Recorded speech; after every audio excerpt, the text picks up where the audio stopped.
porque es la base de nuestra fe. Pero también 2 de Timoteo 2:15-19 dice: esfuérzate por presentarte a Dios aprobado como obrero que no tiene de qué avergonzarse y que interpreta rectamente la palabra de verdad. Esto es, hermanos, para esto necesitamos aprender la doctrina, que interprete rectamente la palabra de verdad. Evita las palabrerías profanas, porque los que se dan a ellas se alejan cada vez más de la vida piadosa y sus enseñanzas se extienden como gangrena. Entre ellos está Himeneo y Fileteo, que se han desviado de la verdad.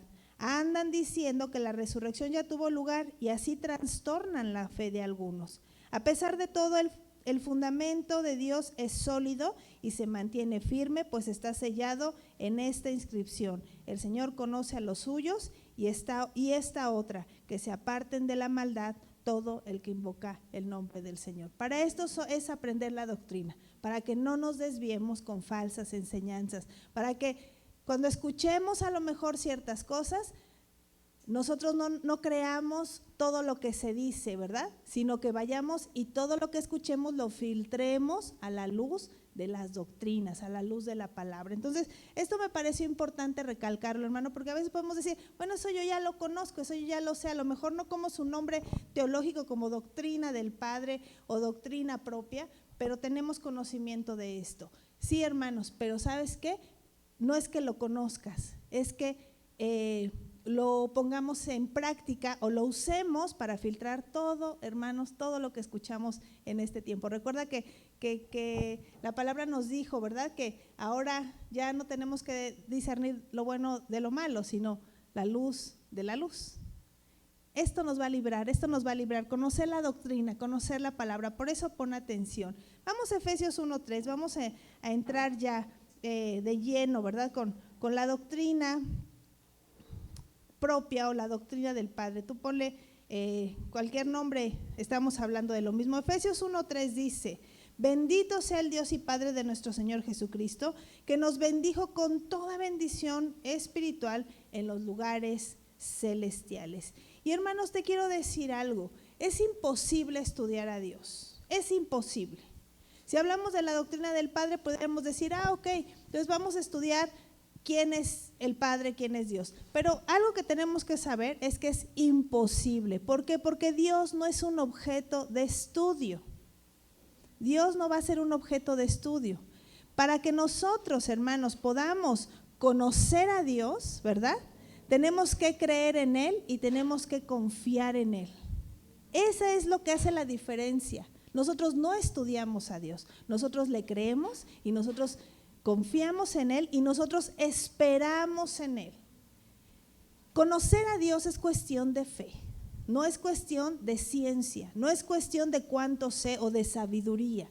Por eso esas 5 declaraciones que hicimos al principio, cuando dice, Señor, ayúdame a amarte más, que lo que yo conozca de tu palabra sea para amarte más, para amar más a los demás, pero para no vanagloriarme. Porque eso es lo que pasa cuando uno comienza a sumergirse en la enseñanza de la palabra.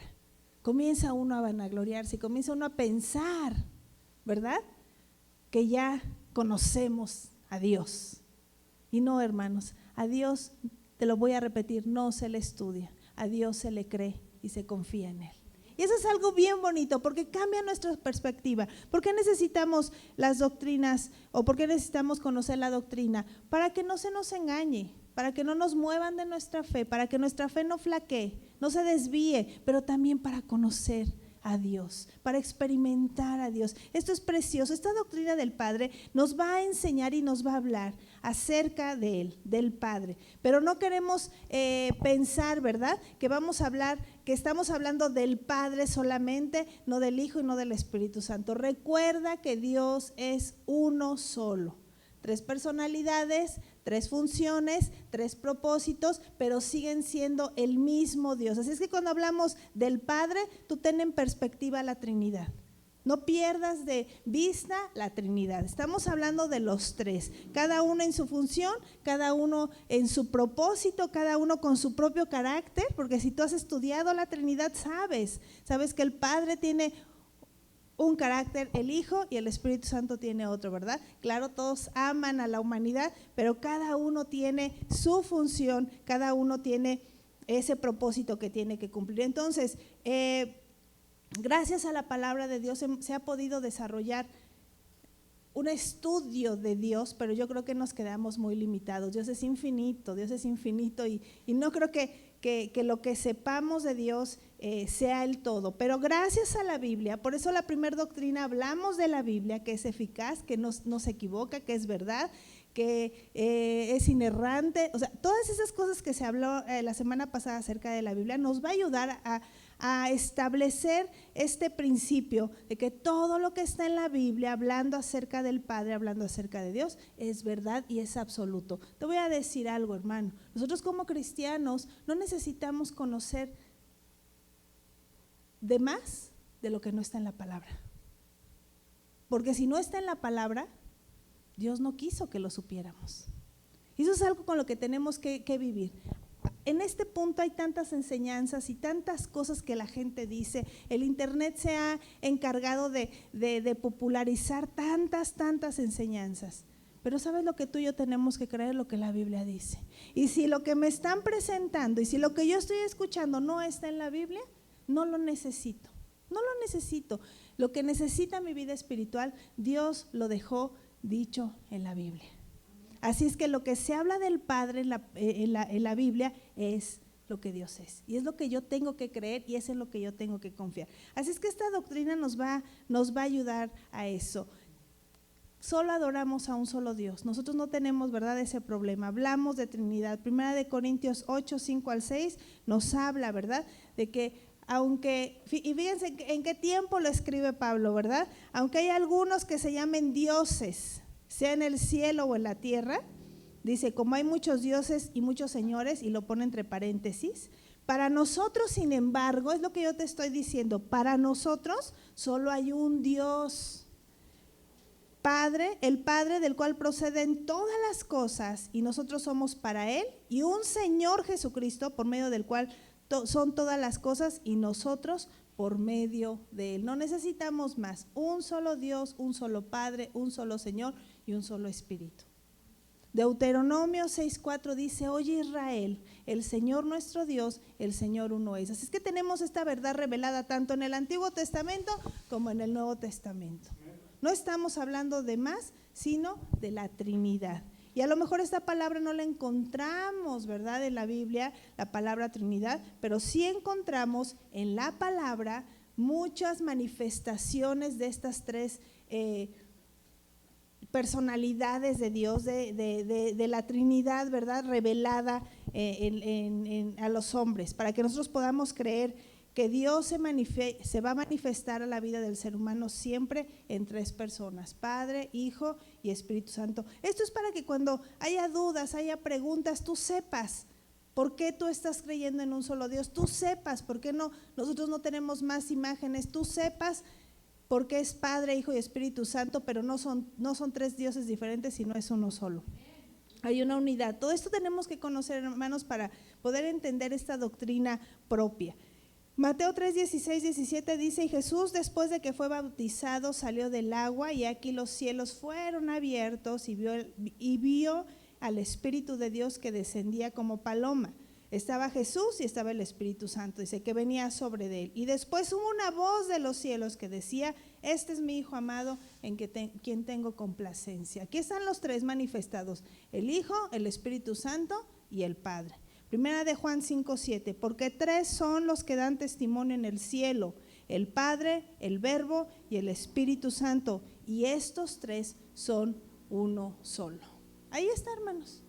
No, Trinidad es un concepto teológico, pero no porque no está en la Biblia no explica lo que queremos decir. Un solo Dios en tres personas y tres personas en un solo Dios. Eso, hermanos, no se puede estudiar. Eso no se puede comprobar científicamente, ¿verdad? Eso no tenemos un protocolo que seguir para decir, bueno, Dios Padre, Hijo y Espíritu Santo. Eso se cree y en eso confiamos, ¿verdad? Así, las doctrinas así son, hermanos. Creer en esto es así. En Dios se cree y en Dios se confía y en Dios se espera.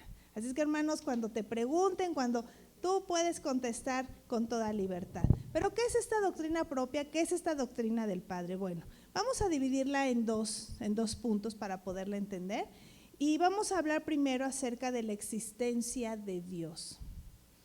La existencia de Dios. Entonces, fíjense, esto es bien bonito porque la Biblia, Dios no le dio a los escritores bíblicos, ¿verdad? La palabra de Dios para mostrar su existencia, que muchos pudieran pensar que así es. Es que la Biblia nos habla de Dios y comprueba la existencia de Dios. No, hermanos, la Biblia no fue dada para eso. La Biblia da por hecho que Dios existe desde los tiempos, porque a veces decimos, ¿quieres conocer a Dios? Encuéntralo en la Biblia, ahí vas a conocer a Dios. Lo que tendríamos que decir es, ¿quieres saber que Dios existe desde el principio de los tiempos? Estudia la palabra, porque Dios es, Dios será y por los siglos de los siglos. Porque la existencia de Dios nos va a hablar de un Dios que siempre ha estado, que siempre ha existido. Y es ahí donde comenzamos a acomodar nuestras ideas. O sea que Dios no comenzó en el Génesis. No, Dios no comenzó en el Génesis. Dios ya estaba antes de que el Génesis comenzara. Yo cuando estaba estudiando este tema, hermanos, a veces se nos olvida y a veces perdemos un poquito la perspectiva de en qué Dios estamos creyendo, en qué Dios tan maravilloso estamos creyendo. Y muchas veces pensamos que nuestros problemas son irresolvibles, ¿verdad? No tienen solución. Y perdemos de vista esto. La doctrina propia nos va a hablar de que Dios ya era. Así que una enfermedad, ¿qué puede preocuparle a ese Dios? Si Dios ya era antes del universo, conocido y desconocido. ¿Qué le puede preocupar a Dios una situación económica si Dios ya era? Si Dios ya era, hermanos. Y a veces nos quedamos en lo que estamos viviendo y perdemos de perspectiva eso. Por eso las enseñanzas de las que Pablo le habla a Timoteo, dice, van a guardar tu fe. Tú preocúpate por saber esto, por conocer esto, la palabra de verdad. Porque eso es lo que va a mantener lo que tú crees. Eso te va a sostener en las pruebas y en las angustias, en las enfermedades. Conocer que Dios existe desde, creo que ninguno de aquí nos podemos imaginar desde, o sea, pudiéramos tener la palabra correcta para decir, Dios existe desde este tiempo, o Dios existe desde este momento. No, Dios ya era, Dios es, y Dios permanece para siempre. Eso cambia, hermanos, cambia un poco la visión que tenemos que ver. La existencia de Dios no se demuestra a través de la Biblia. Dios ya es. Dios ya es. Solamente la Biblia te va a hablar de un Dios existente. Génesis 1:1, en el principio creó Dios los cielos y la tierra. En el principio creó Dios los cielos. Ahí comprobamos que Dios ya era. Dios ya estaba. Dios está y Dios seguirá estando. Y aunque el mundo se ponga de cabeza, Dios sigue siendo Dios. Dios sigue siendo Dios. La gente que no cree en la existencia de Dios, podemos decir ateos, agnósticos, ¿verdad? Podemos decir escépticos, científicos, filósofos. La gente que dice, no, Dios no existe. Dios, es el opio de los ignorantes, ¿no? La religión, el hablar de Dios es para que la gente que no estudia tenga un consuelo para su vida difícil que tiene, ¿no? Por no tener, por no estudiar, por no conocer. Eso es lo que mucha gente dice eso. La Biblia los llama necios. Antes de que se levantaran estas filosofías y estas doctrinas, ya la Biblia está hablando de ellos. Salmo 14:1 dice el necio en su corazón, no hay Dios, no hay Dios. La gente que dice que Dios no existe es necia. No hay Dios. Se han corrompido, hacen obras abominables, no hay quien haga el bien. Así es que, hermanos, nosotros hemos salido de tinieblas a luz, de esta necedad de creer a veces que no había Dios para nosotros, a decir Dios existe. No es que Dios sea real, no es que Dios haya estado en un momento, no, Dios existe. Y eso te lo tienes que repetir a ti, eso lo tienes que repetir, se lo tienes que repetir a tu alma, yo me lo tengo que repetir a mi alma. Dios existe. Antes de que nosotros naciéramos, ya Dios estaba. Ya Dios estaba y ya tenía un propósito para cada uno de nosotros. Esto es hermoso, hermanos, porque podemos confiar plenamente en Dios. Hay gente que se pregunta, ¿y quién creó a Dios? ¿Alguna vez te han preguntado esto? ¿Alguna vez te han dicho, ¿tú crees en Dios? Sí, yo creo en Dios. ¿Y quién lo creó? ¿Qué decimos?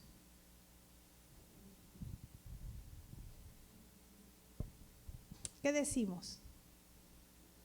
Nadie, ¿verdad? Es nuestra respuesta, nadie creó a Dios. ¿Y cómo explicamos eso? ¿Cómo la gente que no cree en Dios o que tiene esa duda pudiera decir, lo que me estás diciendo sí es verdad? Fíjense que hay un ejemplo bien bonito en una pregunta y se las voy a hacer. ¿A qué huele el color rosa?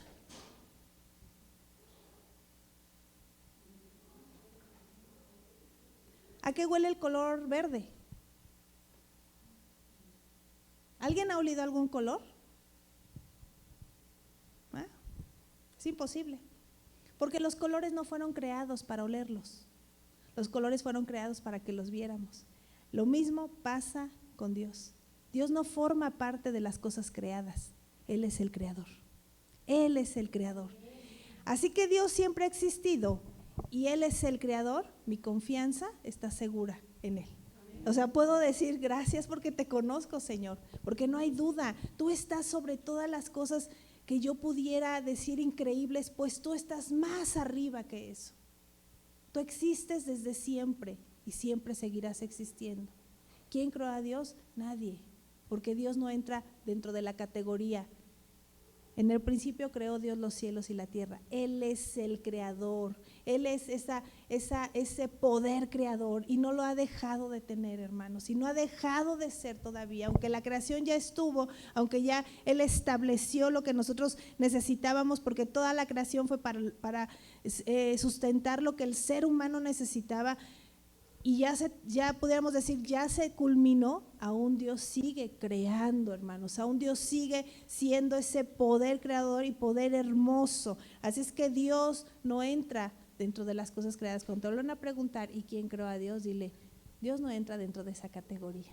Dios no entra dentro de esa categoría, Él es el creador. Él no fue creado. Salmo 19:1, los cielos cuentan la gloria de Dios y el firmamento anuncia la obra de sus manos. Precioso salmo. Otra cosa que más habla esta doctrina, dice que Él es eterno y Él es autoexistente. Dios no tiene un principio y no tiene un fin, y Él existe. Él existe. Esto es bien hermoso, ¿verdad? Salmo 92 dice, antes que naciesen los montes y formases la tierra y el mundo, desde el siglo y hasta el siglo, tú eres Dios. Tú eres Dios. Nuestra fe, hermanos, y nuestro ánimo y nuestra confianza está en el mejor lugar. Está en el mejor lugar. Aunque nuestros ojos no hayan visto, aunque no hayamos recibido la respuesta a la oración, aunque sigamos batallando en este mundo, de lo que sí tenemos que estar seguros es que estamos creyendo en el Dios vivo, verdadero, en el Dios único, en el Dios que es, en el Dios que es. Esa confianza, ¿verdad?, debe de estar puesta en Él. Pero esta doctrina nos lleva, nos acompaña para que nuestra fe esté cimentada en el lugar correcto, en la persona correcta, no es lugar, en la persona correcta que es Dios. ¿Qué es Dios, hermanos? Esto tiene que animar nuestro corazón y nuestro espíritu. Así es que cuando escuchemos enseñanzas que vengan nuevas, sorprendentes, pero que no te hablen de este Dios, tú no tienes por qué recibir esto, tú no tienes por qué creer esto, porque tú ya sabes cuál es la verdad, tú ya sabes quién es Dios. Si se nos presentara, ¿verdad?, otra cosa diferente, si se nos hablara de otra persona diferente al Padre, al Hijo y al Espíritu Santo, que tiene poder y que nos puede ayudar, y que tú ya sabes en dónde está. Todas aquellas religiones, ¿verdad?, que manejan más de un solo Dios, Tú ya sabes a dónde, cómo decirles. Mira, la Biblia dice esto, no mi religión, no la doctrina que enseña mi pastor, ¿verdad? Porque a veces la gente piensa que uno se imagina las cosas y uno se las enseña a la iglesia y ya es lo que creen. No, la Biblia dice esto. Mira lo que habla de Dios, por eso no podemos creer en otra cosa, porque la misma Biblia sustenta la personalidad. ¿Quién es Dios más bien? ¿Quién es Dios? Ok, vamos a seguir adelante. Él es la vida. Él es la vida. Sin Dios, hermanos, no existiría la vida. No existiría la vida. Juan 5:26, porque como el Padre tiene vida en sí mismo, así también ha dado al Hijo el tener vida en sí mismo. ¿Tú te acuerdas que Jesús le dice a sus discípulos que Él iba a poner su vida y que así como ponía su vida, ¿qué iba a hacer? La iba a volver a tomar. Nadie en la historia ha hecho eso. Ningún iluminado, ningún maestro, ningún ascendido, porque son las palabras que se usan ahorita, ¿verdad? Ningún ascendido, ningún sabio, ningún profeta, ningún que se autodenomine Dios ha hecho lo que hizo Jesús. Porque Él es Dios, porque el Padre es Dios y porque la vida está en Él. Dios permite que haya vida, pero también así Dios la puede quitar. Él es el único que tiene esa autoridad y que tiene esa soberanía. Él tiene la vida en sí mismo, Él es la vida. Él es la vida, hermanos. Qué precioso es conocer a Dios de esta manera. Nosotros tenemos que creer en fe que todo esto es verdad. Y yo creo que tú y yo lo hemos experimentado. Yo creo que tú y yo hemos visto a Dios de esta manera. ¿Cuántas veces, hermanos, no hemos estado en situaciones difíciles para nosotros, para nuestra capacidad como seres humanos, y viene Dios, y resuelve, y nos rescata, y nos anima, y nos sana, y nos levanta, y nos cambia el ánimo, y cambia las circunstancias? Tú y yo hemos experimentado a este Dios. Tú y yo lo hemos experimentado. Aquí el riesgo es que a veces nuestro conocimiento o nuestra mente humana puede traicionarnos y llegar a dudar de ese Dios. Ese es el riesgo, hermanos. Ese es el riesgo, no Dios. Dios no cambia. Ahorita lo vamos a ver más adelante. Pero tú y yo seguimos siendo carne. ¿De qué nos cubre la enseñanza? De no modificar esto. De decir, a pesar de que yo no esté viendo, creo que la Biblia dice que no es cuestión de vista, sino es cuestión de fe. Y yo debo de creer no con estos ojos, sino con mi corazón, sino con las experiencias que he tenido de Dios, sino tanta palabra que he leído. Ahí debo de confiar y ahí yo debo de estar. Entonces acuérdate, creer en Dios no es una cuestión de ciencia, de estudio. Dios no es objeto de estudio, es cuestión de fe, hermano. Por eso mucha gente dice, estás loco. Estás loco, ¿cómo es eso? Porque estamos acostumbrados a creer lo que vemos. Pero Jesús le dijo a Tomás, ¿te acuerdas? Y a todos los discípulos, porque no solo a Tomás, a veces agarramos a Tomás el incrédulo, no. Créeme que Tomás, después de ese encuentro, que es muy normal que haya dudas en el ser humano, después de esa revelación que le dio Cristo, Tomás fue uno de los discípulos que más llevó el evangelio. Tú sabes que él llevó el evangelio a la India, cuando vino la persecución. Tomás va a la India y ahí predica el evangelio, y ese continente conoce a Jesús gracias a este hombre. Si él no hubiera tenido fe, si él hubiera seguido siendo un incrédulo, él no hubiera llevado el evangelio. Él se hubiera quedado en Jerusalén, o se hubiera escondido, ¿verdad? Por ahí cerquita, y se hubiera quedado ahí. No, Tomás tomó también la gran comisión y se fue a otro continente. La Biblia no lo dice, pero Tomás fue el que llevó el evangelio a este lugar. Si hubiera seguido siendo incrédulo, no lo hubiera hecho. Pero cuando Jesús le dice, bienaventurados los que no han visto y están creyendo. Y habla de ti y habla de mí. Habla de ti y habla de mí, ¿no te sientes gozoso?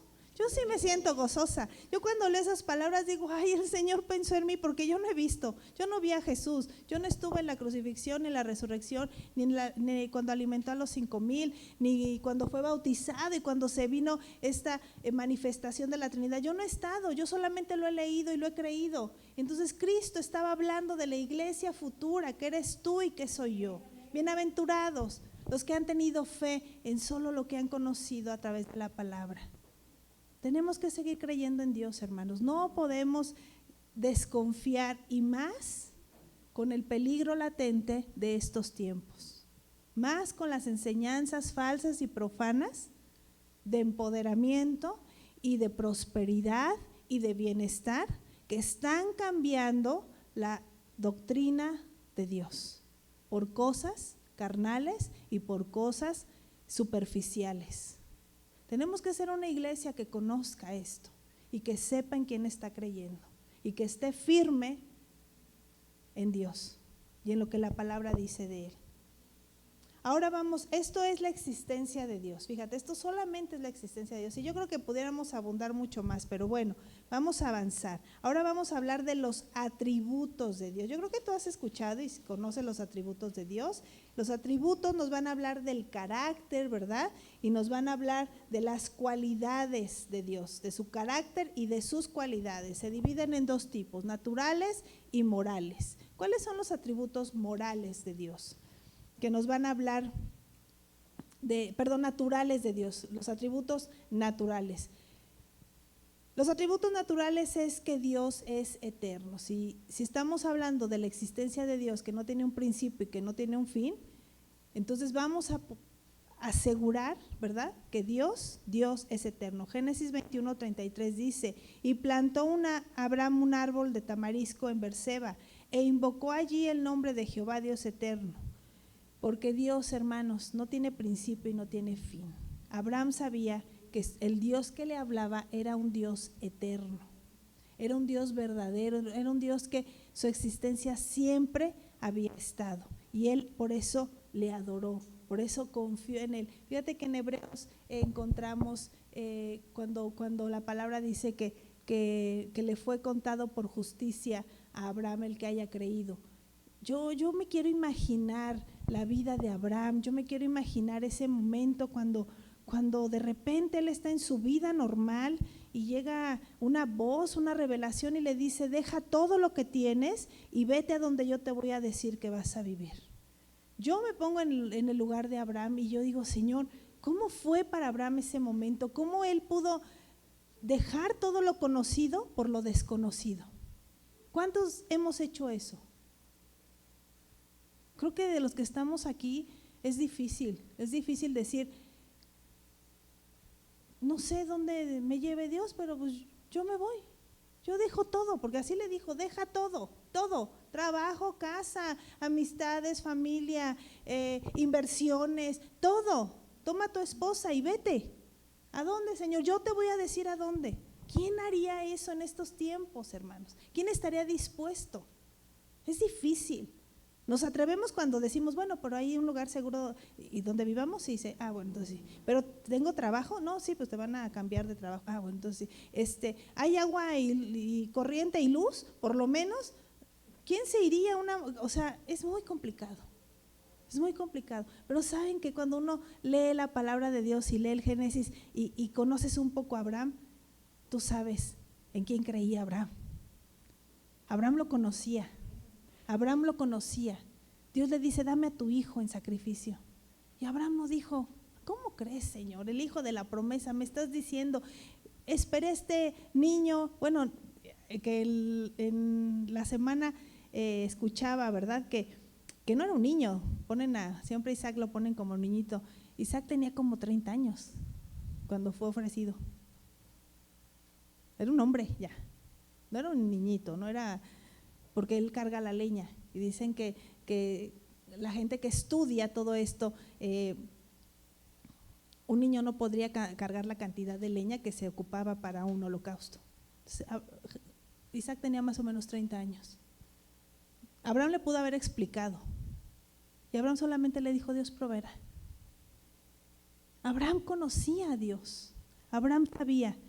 que cuando él adoró, adoraba al Dios eterno, al Dios que existe y al Dios que lo iba a ayudar en su travesía, aunque se equivocó, porque no dejamos de ver el lado humano de Abraham, ¿verdad? En la Biblia, pero él conocía a Dios. ¿Cuánto conocemos a este Dios eterno, hermanos?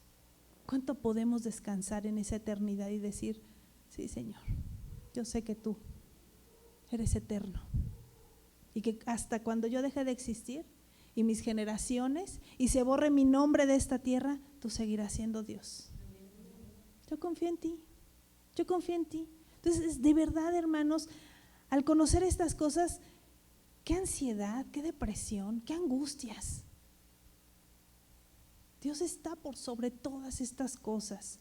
Dios no cambia, Dios no cambia. Y esto nos da una seguridad preciosa. Dios es inmutable, eso es la palabra teológica que se le da, pero es Dios no va a cambiar. Dios sigue siendo el mismo. Santiago 1:17 dice, toda buena dádiva y todo don perfecto desciende de lo alto, del Padre de las luces, en el cual no hay mudanza ni sombra de variación. Por eso cuando tú esperas y confías en Dios y le crees a Dios, cree con esa seguridad de que Dios no te va a defraudar, de que si Dios lo ha dicho en su palabra y lo ha prometido, es lo que Él va a hacer en tu vida. Duda de las personas, duda de los hombres, duda de las mujeres, ahí sí pon en duda todo, ¿verdad? Todo ponlo en duda, pero de Dios nunca dudes, nunca dudes, nunca dudemos, iglesia, de lo que Él nos ha prometido. Si Dios te ha traído hasta aquí, tú estás seguro que has seguido a la nube, que has seguido la columna de fuego, que has seguido al Espíritu Santo y por eso estás aquí, confía en el Señor. Él te va a dar lo que te ha prometido, Él nos va a dar lo que nos ha prometido. Cuando la gente duda, es cuando la gente se dispersa, es cuando la gente se va. Cuando comienza a confiar, cuando comienza, a dejar de confiar en Dios y a confiar en otras cosas y a ver otras cosas y perdemos la vista, como dice Pablo, del autor y consumador de nuestra fe, que es Cristo Jesús. Cuando perdemos esa perspectiva, entonces, hermanos, sí, Dios no me escucha, no hace nada por mí. Voy a tener que tomar cartas en el asunto y tenemos tantos personajes en la Biblia queriendo resolver lo que Dios ya estaba haciendo en su tiempo y en su momento. Pero llega el humano y dice, pero es que estás tardándote, pero es que no me contestas.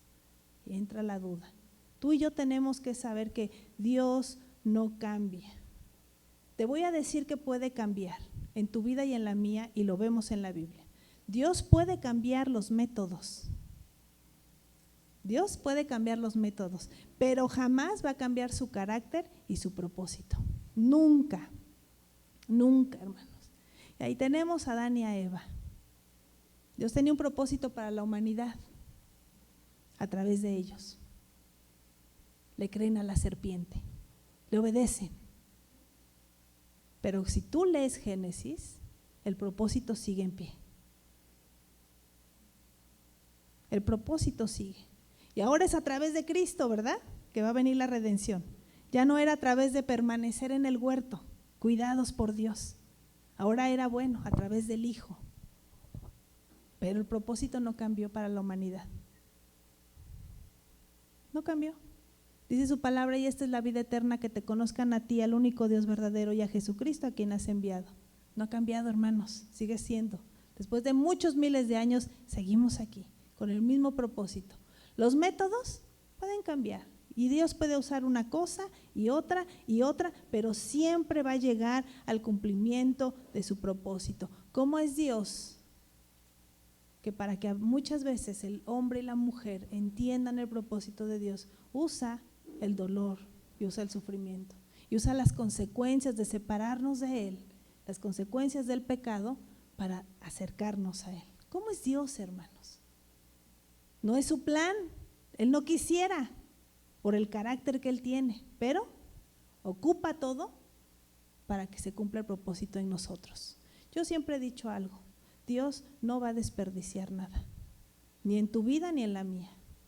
Dios va a ocupar todo para que le conozcamos y eso es precioso. Dios no cambia, Dios no cambia, Dios sigue siendo el mismo, Dios sigue siendo un Dios inmutable, Dios es omnipresente y conocemos esta palabra, Dios está en todos los lugares, en todos los lugares. Más bien deberíamos de decir, ¿a dónde no está Dios, verdad? ¿A dónde no está Dios, hermanos? ¿A dónde no está Dios? Salmo 139, 7 al 10. ¿A dónde me iré de tu espíritu? ¿Y a dónde huiré de tu presencia? Si subiera al cielo, allí estás tú. Y si en el Seol hiciera mi estrado, he aquí, ahí tú estás. Si tomare las alas del alba y habitar en los extremos del mar, aún ahí me guiará tu mano y me asirá tu diestra, o me guiará tu diestra. ¿A dónde iremos? ¿Dónde Dios no está? Actuemos, hermanos, conforme a esto. Dios está en todo lugar, no nos podemos esconder de Él. Él conoce hasta nuestro interior. Decía David, hasta los pecados que me son ocultos, tú los conoces, tú lo sabes. Dios es omnipresente, Dios está siempre, hermanos. Actuar como sus hijos en cualquier momento porque Dios está, pero también saber que Dios está con nosotros siempre. Eso nos da seguridad y eso nos da fe. Dios es omnisciente, Dios todo lo sabe. Todo lo sabe, dice Salmo 147:5, grande es el Señor nuestro y de mucho poder y su entendimiento es infinito. Nada le es oculto a nuestro Dios, no podemos engañarlo, hermanos. Santiago dice, te engañas a ti mismo, pero a Dios no lo puedes engañar. A lo mejor tú piensas, ¿verdad? Tú piensas, pero Dios conoce todo. Yo te decía la intención del corazón, Dios la pesa. Dios la pesa. Tenemos que, hermanos, de verdad, esto yo decía, Señor, esto nos alinea al carácter que quieres que tengamos, al orden de este año. Conocerte así nos hace ver que tú no juegas, que tú sí estás hablando en serio y que nosotros no podemos ser de doble ánimo, como dice la palabra, como hojas que lleva el viento. Como esas mujeres que son engañadas por enseñanzas de hombres falsos. No podemos, hermanos. Debemos de tener una fe y una seguridad y una certeza en lo que hemos estado creyendo. Estamos viendo de verdad apostasía, estamos viendo mucha necedad y mucha rebeldía en las iglesias. La gente quiere hacer lo que quiera con la bendición de Dios. Fíjate lo que te estoy diciendo.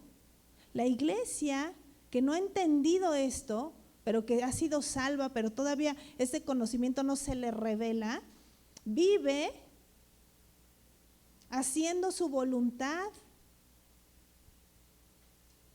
y queriendo que Dios bendiga su voluntad. Cuando tú conoces a Dios de esta manera, dices, no, yo me tengo que alinear a la voluntad de Dios. Y no hay manera. Y no hay caminos como que podamos aventajar, no, eso no existe con Dios. Con Dios es verdad, con Dios es derechito, con Dios es luz, con Dios es fe, con Dios es permanecer, con Dios es, no te preocupes de tu entrada y de tu salida, yo la cuido. No te preocupes si el sol te da o la luna, yo pongo mi mano sobre de ti. No te preocupes si hay desierto, si hay montañas, si hay valle, yo estoy contigo aún en el valle de la sombra y de la muerte. Con Dios así es, pero las personas están creyendo que pueden hacer lo que quieren, que pueden creer extractos de la Biblia a conveniencia y ahí Dios me va a bendecir. Qué error, hermanos. Eso es a lo que nos estamos enfrentando. Entonces, ¿y yo para qué necesito conocer eso? Porque nos estamos enfrentando a esa fe, a esa clase de fe. Y nuestras generaciones tienen que conocer a Dios, a este Dios que todo lo sabe, que está en todo lugar, que no cambia, que es eterno y que es omnipotente.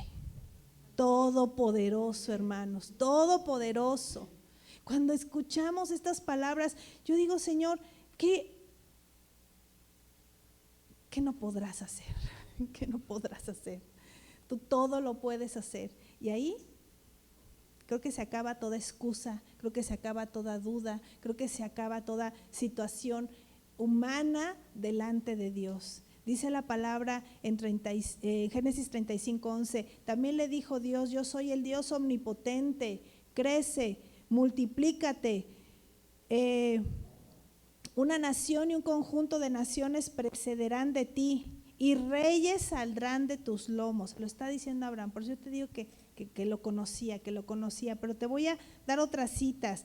Dice Génesis 18:14, cuando está Dios hablando con Abraham y le da la promesa de Isaac, y Sara se ríe, ¿verdad? Y dice, ay, ¿cómo crees si yo ya estoy bien viejita? ¿Cómo voy a tener un hijo? Y Abraham peor, porque me lleva, no sé, ¿cuántos años le llevaba como 15 años me parece, no tengo la cita exacta, pero Abraham era más grande que Sara. Y Dios le contesta, ¿para Dios habrá algo imposible? ¿Tú crees? ¿Hay algo imposible para el Señor? Dice, dentro de un año voy a revolver y vas a estar amamantando a tu hijo. Una mujer de 90 años dando a luz.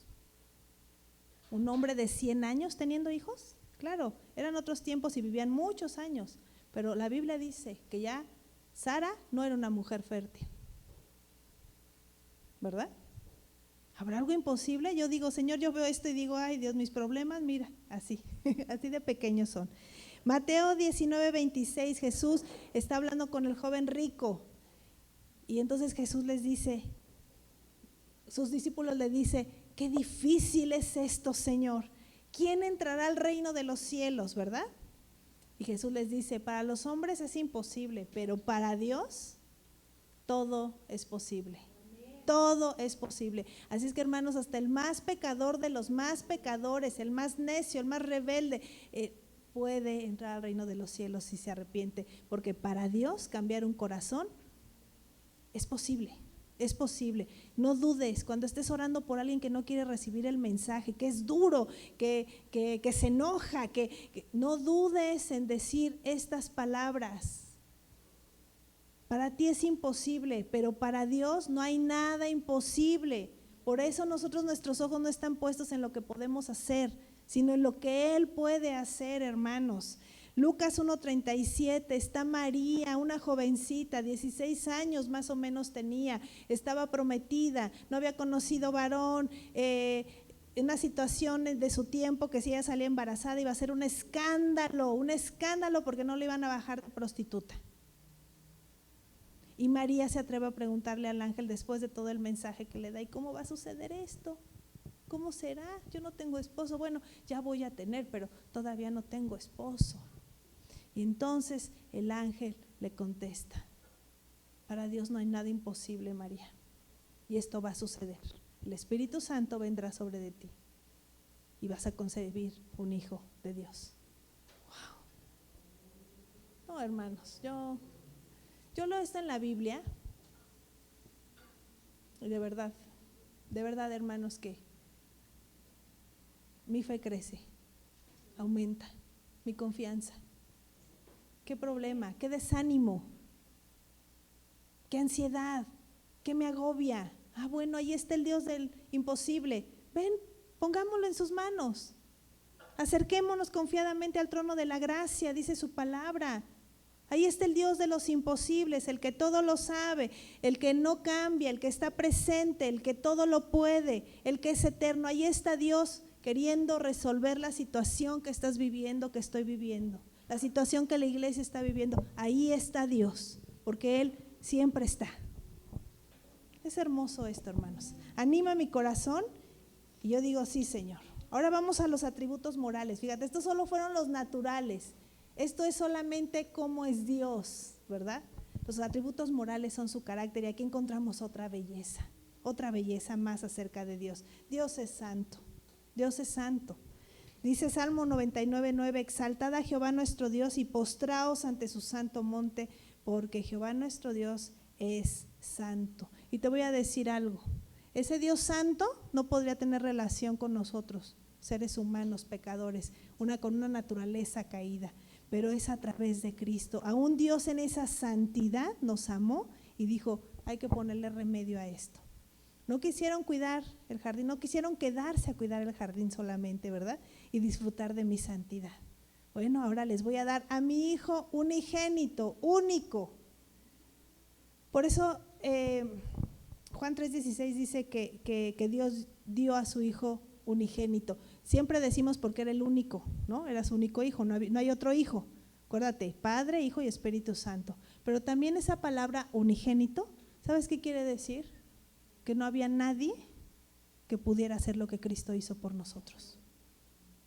No había nadie, no hay nadie, no existirá nadie que pueda hacer lo que Cristo hizo por ti, por mí y por toda la humanidad. Eso quiere decir unigénito, que solamente Él tiene la capacidad de haber ido a la cruz a dar su sangre por tu salvación y por la mía. Esto es hermoso.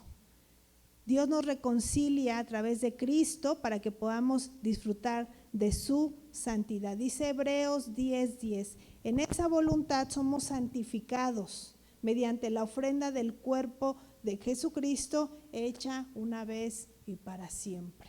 No necesitamos más, hermanos. Hay que entrar en esa santidad, hay que tomar la santidad que Cristo nos dio a través de la cruz para poder tener esa relación con nuestro Dios que es santo. Si no, no vamos a poder. Si no, no se va a llevar a cabo eso. ¿Qué quiere decir santidad o santo? Es apartado para Dios. Fíjate que en la antigüedad se hablaba de los alimentos de los animales puros e impuros. Sí conoces esto que está en el Levítico, ¿no? Que se dio en la ley. Y hay un animal que pudiera haber entrado dentro de los animales puros, pero no entra. ¿Tú sabes cuál es? Que se les prohíbe comer a los judíos, bueno, a los israelitas, y hasta la fecha no lo comen. El cerdo. Pero si tú conoces al cerdo, tiene pezuña hendida, ¿verdad? Y él dice, todos los animales con pezuña hendida son para su alimento. ¿Por qué el cerdo no? Y muchos dicen, es que está ¿cómo se llaman los animalitos que tiene, ¿no? Es que enfermaba, es que no sé qué. Hablaba de la santidad. Fíjate cómo Dios quería hacer una diferencia con su pueblo. Y ahí tenemos nosotros que entender cosas para nuestras vidas. Dios quería hacer una diferencia entre Israel y las naciones paganas. Todas las naciones paganas comían cerdo, todas. Acuérdate que Daniel dijo, no voy a comer de esos alimentos, y se aparta. Babilonia comía, todas las naciones paganas, ¿no? Todos comían el cerdo, porque es un animal para el alimento. Dios hablaba, el cerdo no, porque ¿cómo es una vaquita? Una vaquita es ordenada, ¿no? O sea, una vaquita come pasto, se pastorea una vaquita, las ovejitas están en manada, pero ¿cómo es un puerquito? ¿Cómo es un puerquito? Revoltoso, sucio, ¿no? Se come todo, husmea todo, pisa todo, y donde come se hace del baño, bueno, ¿no? Dios hablaba de eso. Dios hablaba de que su pueblo no iba a comer animales en desorden. Y a mí me hacía mucho clic con este año, hermanos, cuando estamos hablando de orden. Y no porque el cerdo sea malo. Ya después Dios limpia todo y le dice a Pedro, come de todo, porque acuérdate que estamos en la gracia, ¿verdad? Ya no hay ese tema. Dios daba una figura. La santidad para Dios era mostrarles a su pueblo que tenían que vivir en orden y en integridad. Orden e integridad. Y les dio la figura, no coman cerdo, porque es un animal desordenado. Y yo quiero que ustedes se hagan diferencia de todas estas naciones. ¿Qué nos puede hablar? ¿Qué podemos aprender de eso para nuestra vida? Orden e integridad. ¿Qué nos dio Jesús? Su vida. ¿Qué nos dio Jesús? Su salvación. ¿Qué dijo el Señor? Ya lo viejo pasó. En mí todas las cosas son hechas nuevas. Eso quiere Dios para nosotros. Si entonces nosotros estamos hablando de un Dios santo, yo no es que voy a volar, ¿verdad? Por ser tan santo, ni me va a salir la luz como a Moisés que subió al monte, ni voy a tener ropa blanca y larga y voy a estar hablando en lenguas todo el día. De eso no habla la santidad, habla de mi carácter, habla de mi manera de vivir, habla de mi manera de hablar, que si yo digo soy seguidor de Cristo, mi boca hable cosas de los seguidores de Cristo, mi mente piense cosas de los seguidores de Cristo, mi cuerpo haga acciones de un seguidor de Cristo, que haya una integridad, hermanos, que haya un orden en nuestras vidas. No podemos vivir en desorden y querer que Dios bendiga el caos. No, hermanos, esa es la santidad a la cual Dios nos está llamando, porque la santidad de Dios es inaccesible. Dios es un Dios santo, por eso Él está en el cielo y nadie puede acceder a eso. Pero sí podemos acercarnos confiadamente al trono de la gracia, porque ahora Cristo está en nosotros. Eso es lo que tenemos que entender. A veces la gente confunde, ay, el hermano tan santo porque qué bonito ora. No, no es eso, de eso no se trata. Ay, la hermana tan santa porque el pelo le arrastra. No, hermanos, eso no es santidad. Santidad es amar a mi prójimo. Santidad es bendecir a los que me hacen daño. Santidad es llevar el evangelio porque sé que la persona necesita de Cristo. Santidad es bendecir. Santidad es que yo tenga una vida coherente con lo que estoy diciendo que creo. Eso es santidad. Así me acerco a este Dios santo. Dios es un Dios justo y Dios es un Dios de amor. Y estas cosas van muy unidas. Dios es justo, Él es la roca, dice Deuteronomio 32:4, cuya obra es perfecta porque todos sus caminos son rectitud. Dios es verdad y sin ninguna iniquidad en Él. Él es justo y Él es recto. Él nunca va a obrar con injusticia. Pero tenemos también que Dios es amor, primera de Juan 4:8. El que no ama no ha conocido a Dios, porque Dios es amor. Entonces, ¿cómo? Dios es justo y castiga, pero también Dios es amor y es amor. Y es aquí donde se ha ¿cómo te quiero decir? Se ha abusado de estos atributos morales de Dios. Hemos pensado, ¿verdad? Se ha pensado. Dios es justo y exige castigo por el pecado. No pensemos que vamos a pecar deliberadamente y Dios no va a hacer nada porque Dios es amor. Esto, la doctrina única, nos quita esto de la cabeza. Pero tampoco pensemos que Dios es un Dios castigador y que yo no me puedo mover de mi silla porque me va a mandar el rayo fulminante, porque Dios es justo. No, Dios también es amor. Y tenemos un versículo, hermanos, que enmarca todo esto. Vamos a Éxodo 34. Éxodo capítulo 34, versículo 6 y versículo 7. Dice, el Señor, pasando por delante de él, proclamó, el Señor Dios clemente y compasivo, lento para la ira y grande en amor y fidelidad, que mantiene su amor hasta 1000 generaciones después y que perdona la iniquidad, la rebelión y el pecado. Aquí está hablando de perdón, de amor, de justicia, lento para la ira, grande en amor y en fidelidad. Y dice que perdona la iniquidad, la rebelión y el pecado. Pero sigue diciendo la palabra, pero que no deja sin castigo al culpable, sino que castiga la maldad de los padres en los hijos y en los nietos hasta la tercera y cuarta generación. Entonces podemos decir entonces que Dios ama o castiga.